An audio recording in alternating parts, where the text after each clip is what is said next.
So what's going on, guys? So today you can see we've got Dusty up on the lift, and we got some downtime. It is July 4th, so happy July 4th to everybody. I hope you guys have a safe and wonderful weekend. But we don't get much time to work on our own stuff here, and be it that we're still waiting for the DMV to get back to us to register this thing, I figured, you know what, we have some parts laying around. We're going to do an install today.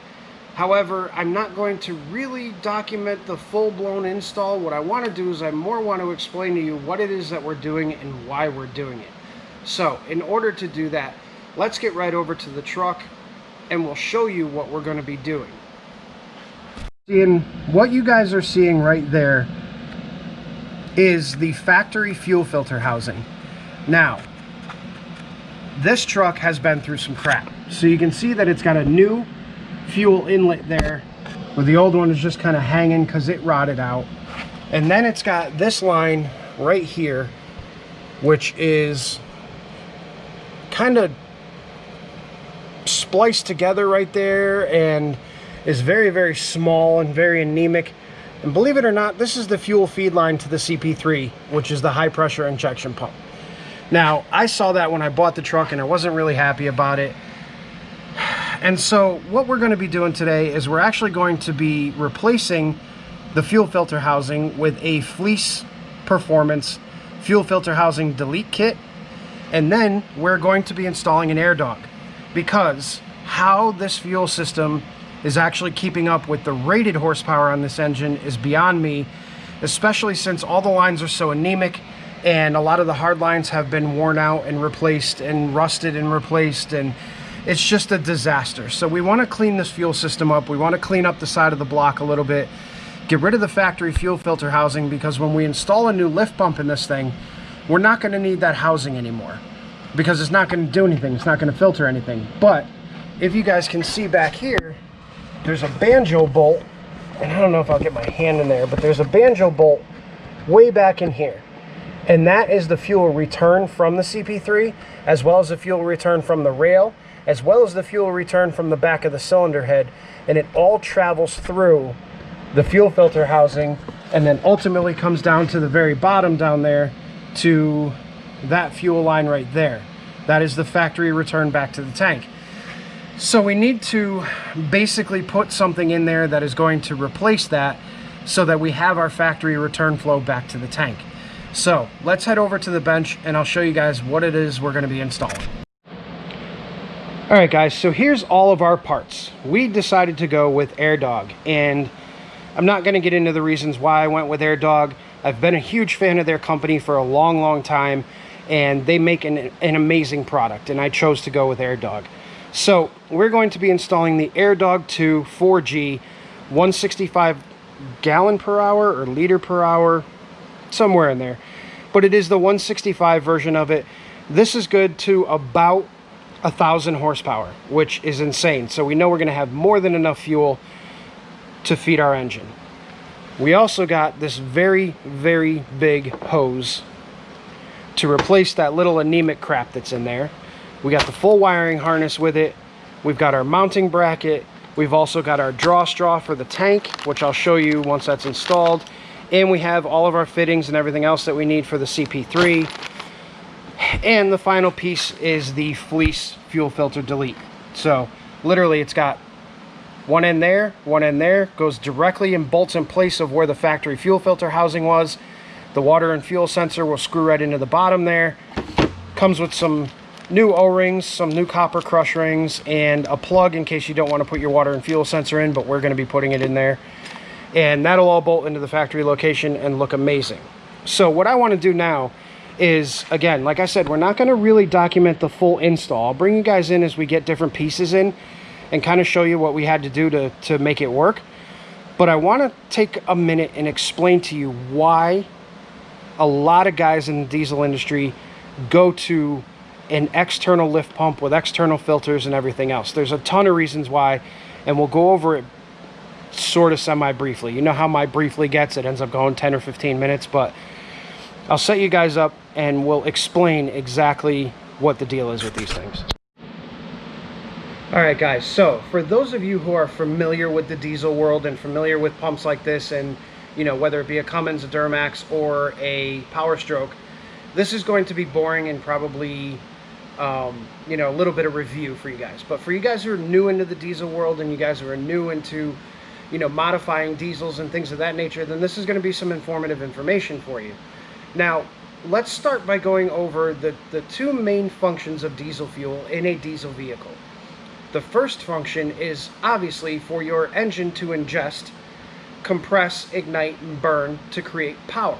Now, the second thing that diesel fuel does in a diesel engine is, unlike gasoline, the diesel fuel is used to lubricate every single portion of the fuel system, from the lift pump to the high pressure pump to the fuel injectors to, in some instances with older diesel engines, the cylinder walls, things of that nature. Diesel fuel is utilized to lubricate all of that stuff. None of that has self-lubrication, and unlike a gasoline engine, a diesel engine needs that diesel fuel in its purest form to provide the utmost in lubrication to all the different pumps, injectors, and everything else that is in a diesel's fuel system. So with that being said, back in the day, diesel fuel used to have a ton of sulfur in it, and the sulfur was utilized as a lubricant, and it did really, really well. In some of the older Detroit diesel stuff, the high sulfur diesel actually did a really good job at lubricating the engine, lubricating the fuel pump and the fuel injectors and everything else, and it was great. Well, recently, with higher emission standards and everything else, and I think this happened, I remember seeing it probably 15 years ago, this country switched to an ultra low sulfur diesel. Now, by doing that, it totally reduced the amount of sulfur that is in diesel fuel, thus decreasing the amount of lubrication or lubricity that fuel had. At that point, it became extremely important to have diesel fuel in its purest form and as much of it as you can possibly get, so that your parts remained lubricated, because with a lowered lubricity of that diesel fuel, it was important to make sure that your diesel fuel was doing exactly what it was supposed to do and was where it was supposed to be. Now, any of you who have operated or owned a second gen Cummins diesel with the VP44 Bosch pump for the injection pump, you know how critical fuel delivery is in that engine. They had lift pumps that would fail, and ultimately the VP44 would be forced to draw fuel from the tank, which in turn would reduce the amount of fuel going through the VP44, which reduces the amount of lubrication you have. The pump would overheat and it would burn the control module on top of the pump, and then ultimately the pump would destroy itself because it didn't have proper lubrication. So that's where these lift pumps come in. Now, these lift pumps, like the AirDog and several other brands that are out there, they do two very specific things. The first thing that they do is they provide a constant pressure at your injection pump. So they will provide anywhere from 10 to 60 psi, depending on what your injection pump wants, and it will be a constant pressure. These pumps are overbuilt to flow way more fuel than the stock engine would ever need, which is fine because it'll just dump the excess back through the return, and you'll have a constant head pressure at your injection pump all the time. You obviously could see with the size of this hose right here that we have much more volume going to the CP3. We have much more volume going to a VP44 or a CP4 or whichever injection pump your truck runs. And so we know that we're going to have the lubrication we need at that pump. Now, the second and probably one of the most important things that these pumps do is there's a reason that this is called the AirDog. And if you know the other company that we're not going to mention, you know what their name stands for. But these fuel pumps do something with the air in the fuel, and that is remove it. So one of the other major issues with diesel fuel is that as it's sloshing around in the tank, it starts to foam. Diesel fuel is a very foamy fuel, just put it that way. So what ends up happening is your factory lift pump sucks up that aerated fuel and sends it to your fuel pump. Now, in stock form, not a huge deal. However, any type of entrained air means that there is a lack of fuel. Now with entrained air and a lack of fuel, you have, again, a lack of lubrication. So with that being said, let's now take that entrained air that is in the fuel and push it through a fuel injector. Now when those little air bubbles get under super high pressure and come out the tip or the nozzle of a fuel injector, they can create a cavitation bubble. Now a cavitation bubble will then literally destroy anything it comes in contact with over time. So if you're not familiar with cavitation, look it up on YouTube. There's tons of great videos about it and how damaging it truly is. So what we're trying to do here with our fuel is, one, we're trying to get as much of it as we possibly can to the pump so that the pump is happy. We're also trying to remove all of the air from it, so all of that nice new fuel that we have going to the pump is completely air-free. So what this AirDog does is it's got a patented system of how it actually removes the air from the fuel. It takes that air and it dumps it back into the tank where it doesn't matter that it's in there because this removes it anyway.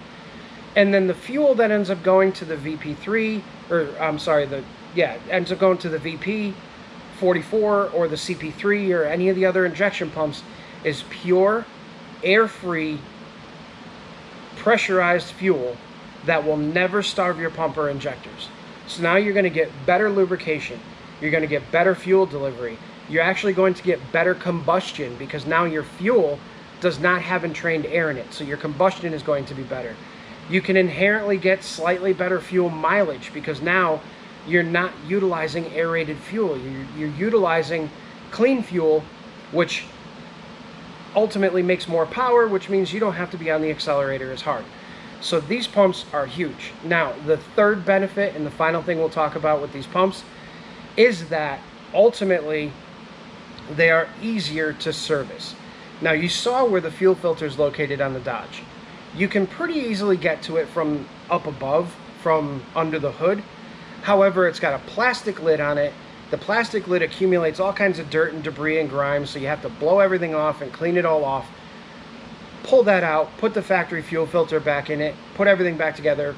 Hope and pray that you don't break the plastic cover, because then you got to buy another one of those. It's just a huge pain in the butt. With these, you can just crawl into the truck real quick, open up the little water separator knob, get any water that might be in there out, and to change your filters, you get under the truck, unscrew them like an oil filter, you screw them back in, and you're done. Very little mess, very little hassle, and it just makes life so much easier. So we are now going to replace the fuel filter housing with the Fleece fuel filter delete, and then we're going to work our way back, pull the tank out of the truck. The AirDog comes with a new draw straw setup so that we can make sure that we're getting a very decent fuel flow out of the tank. So we're going to be installing that, and then we'll I'll bring you guys back as we go through everything. Now, just a quick word, I'm not showing the install video as an in-depth install video because on AirDog's website, if you go to their website or you go to their YouTube, they have detail by detail by detail install. And I highly suggest you go over to their website, go over to their YouTube and watch their install videos if you're curious on the start to finish install procedure. So I'm going to get over to the truck, we're going to put in the Fleece fuel filter delete, and then I'll bring you guys back and show you that installed. Alright guys, so the factory fuel filter is out, and I'm sorry that was really loud, I don't know why I'm yelling. But we got our Fleece unit ready to go in. And you can see we put the factory water and fuel sensor in. So this is just going to literally sit right where the factory one was, and our lines are going to bolt directly to it. We got some new copper crush washers, so we're going to stick that in there and bolt everything back up. Alright guys, so there it is, fully installed. You can see our return line from the rail on the CP3 is here. The return line from the actual back of the cylinder head is here.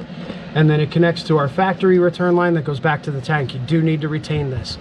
But looking pretty. We got our water and fuel sensor in there. New O-ring we used, Fleece supplied. And then our two new copper crush washers. And we are good to go on that aspect. And I think what we're going to do next is up here on the CP3, because we can reach it pretty good, is we're going to go ahead and remove, you can't really see it, but right there is the banjo bolt for the feed line. So we're going to take that out We're going to put in the AirDog feed line, and then we're going to start running our line from there back to the tank. Alrighty, so significant progress has been made. Don't know how well you'll be able to see that, but somewhere up in there we got the line to the CP3. You can probably see the right angle connector somewhere in that mess up there. We ran our line down along the frame rail, kind of following the other fuel lines. You can see the new line there. We're going to tie it up a little bit better, get some nicer zip ties on there. And then unfortunately we had to mount the AirDog on the outside of the frame, which I'm not a huge fan of doing, but in these regular cab long beds, the fuel tank is massive. So there's no room on the inside between the transfer case and the fuel tank. So we mounted it on the outside. We got the engine feed line ran, and everything is looking pretty good with our mounting location. Now, here is the thing that's taking a little bit of time. So, as we knew, this was a Northeast vehicle, and it's got some rust. So, I want to make sure that I treat all this stuff before we put the fuel tank back in, because the fuel tank goes right up against all this. We are going to descale this with the needle scaler, and you can see some of it peels right off.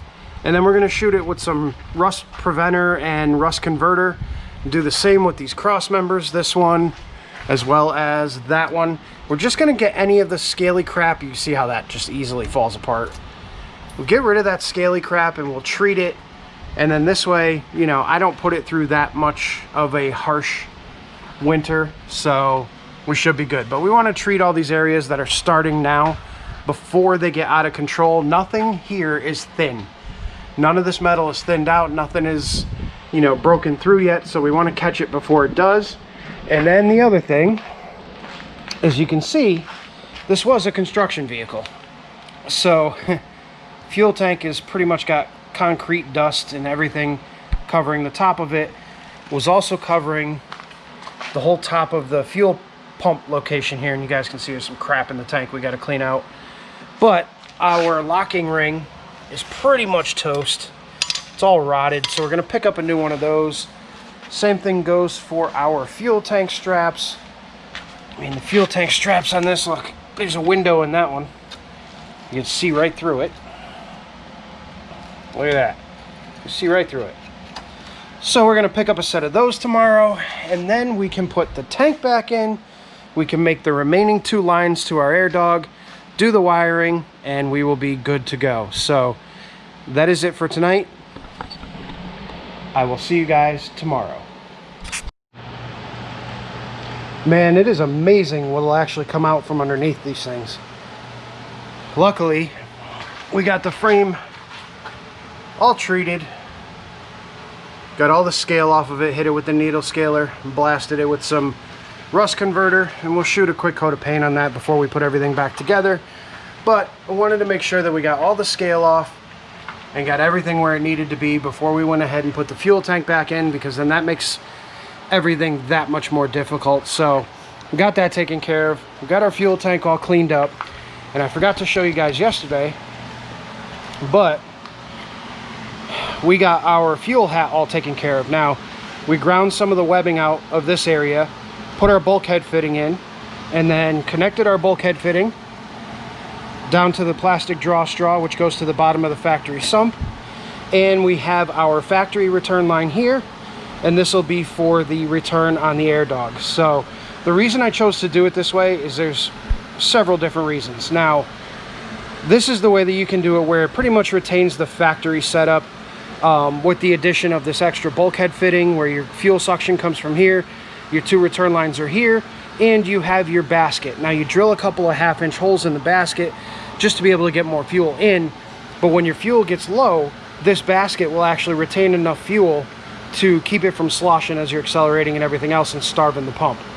Now there are a couple other methods, and some of these methods go back to, you know, if you don't have a pump in your tank, or you just don't want to use the sending unit itself, you can drill a hole in the tank and drop a draw straw down there and put a bulkhead there.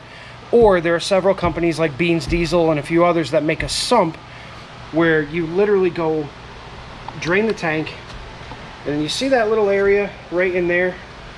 Well, the bean sump has a hole saw, and you hole saw from the bottom, then you put a sump in the bottom of the tank. Now, the only reason I don't like those sumps is because, again, when you get this low on fuel, what ends up happening is when you accelerate and you brake, all the fuel disappears from the sump, and then you're left with an issue because there is no retention cup or container there to hold a little bit of fuel until the fuel decides to come back. Now, the other problem that you run into with that is that this tank is now modified. You cannot take it back to stock. Either you've drilled a hole in the top or you've drilled a hole in the bottom, and you can't do anything with the tank. So God forbid you break your tank and you have to replace it, then you're going to be drilling into a brand spanking new tank. Whereas this way, if we ever want to put this truck back to stock, all we got to do is go get a new lift pump and fuel strainer set up, drop it in the tank, and call it a day. Alrighty guys, here we go. So the Fleece fuel filter delete is in. All the lines from the AirDog are run. All the electrical from the AirDog is run. We got all of the lines under here. We got our return for the AirDog. We got our engine feed, and we got our inlet. That's not leaking, by the way. That is literally just oil from me trying to put those stupid fittings on. I hate those push lock fittings. They're such a pain. But they're on there, and we'll just wipe that oil off. And we are good to go with all of that mess. And we went ahead and put in new fuel tank straps, front and rear. We also ended up doing the new fuel ring right there on top of the tank. So while we were in here, we did a little bit of maintenance, which the truck needed because, I mean, this is a 35-gallon fuel tank, and if you think about that, and fuel weighs about 6 or 7 pounds a gallon, 35 gallons, you do the math, that's a lot of weight to be riding on rotted tank straps. So we got that all taken care of. Everything in here is good. Now all we got to do is put some fuel in it because there's literally next to nothing for fuel in this thing right now. So we got to put some fuel in it, and yeah, I'm good to go.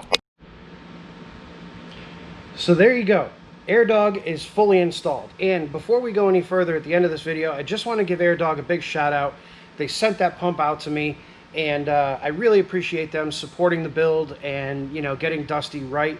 And hopefully you guys will support them by going to their website, which I'll link down below, and picking up one of their systems for your pickup truck. Now, here's the funny thing about our install on this thing. So this is the factory lift pump. This sits in the tank.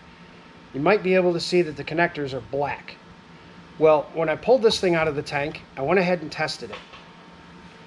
I dropped it in a little bit of diesel fuel and tested it.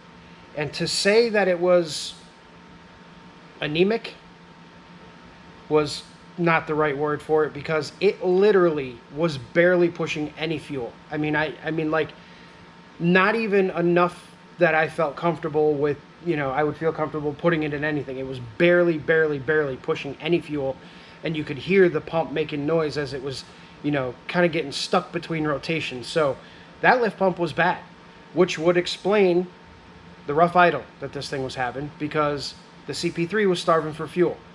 So after we got the AirDog installed, I went ahead and cranked this thing up, and after we got the lines bled out and everything good, it fired up, and it runs so smooth now that you can barely even tell it's running, which is amazing. And that's one of the things that I love about these pumps, about the AirDog, is that it provides that CP3 with a constant fuel pressure, and not only that, but it provides it with a completely air-free fuel supply, and that is huge.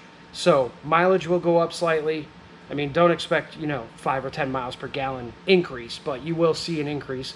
Power will increase. You know, just overall operation of the vehicle increases when you install one of these lift pumps. So, like I said, go down to the description, click on their link, support AirDog because they support us, and hope you guys have a wonderful day. It's hotter than you know what here today, so I think we're going to quit. But I'll see you guys on the next one. Have a great day.